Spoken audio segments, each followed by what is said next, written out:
O governo do presidente dos Estados Unidos, Donald Trump, anunciou nesta segunda-feira que vai oferecer até 10 milhões de dólares por informação que permita desarticular mecanismos financeiros do grupo libanês Hezbollah na região de fronteira entre Argentina, Brasil e Paraguai.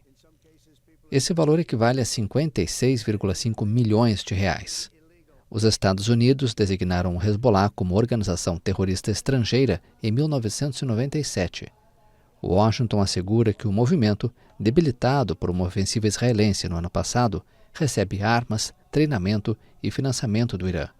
Além disso, o acusa de gerar ao redor de $1 bilhão por ano graças a uma combinação de apoio financeiro direto do Irã, negócios e investimentos internacionais, redes de doadores, corrupção e atividades de lavagem de dinheiro.